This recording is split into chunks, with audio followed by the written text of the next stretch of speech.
ایک ماں کا رول ایک معاشرے کو ایک گھر کو بنانے میں ایک بڑا رول ہوتا ہے۔ لہٰذا ہم اپنی ماؤں سے گزارش کریں گے کہ ایک اپنے گھر کے اندر ایک دینداری کا ماحول پیدا کریں، نمازوں کی خاص طور پر پابندی گھر کے اندر کریں، دینی ماحول بنائیں، اپنے بچوں کو وقتاً فوقتاً جو اللہ کے نبی صلی اللہ علیہ وسلم نے ہمیں دعائیں سکھائی ہیں ان دعاؤں کا اہتمام کریں۔ اپنے بچوں کو جو بھی کام کرنے چلیں، مثال کے طور پر کھانا اسٹارٹ کرنے جا رہے ہیں، اب بچے کی تربیت کا طریقہ دیکھیں، اب بچے سے فوراً بولیں بیٹا آپ نے دعا پڑھی؟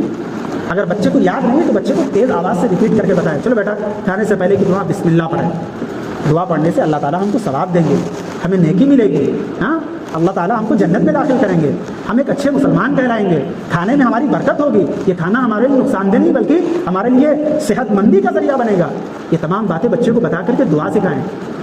بچہ کھانے سے فارغ ہو رہا ہے، فوراً اس کو سبق دیں کہ بیٹا دیکھو کھانے سے فارغ ہونے کے بعد میں پلیٹ کو صاف کرنا چاہیے، تو انگلیوں کو چاٹنا چاہیے اور اس کے بعد میں دعا پڑھنی چاہیے، چلو تیز آواز سے دعا پڑھیے۔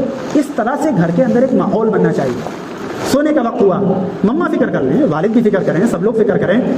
سونے کا وقت ہوا، بچے کو یاد دلائیں چلو بیٹا سونے سے پہلے کی دعا پڑھیں۔ گھر میں بڑا بچہ ہے جس کو دعا یاد ہے اس کے ذریعے سے سارے بچوں کو دعائیں پڑھائیں۔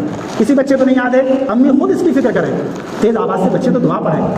اس سے انشاءاللہ گھر کے اندر ایک دینی ماحول بنے گا، ایک گھر کا معاشرہ ایک بہترین معاشرہ وجود میں آئے گا۔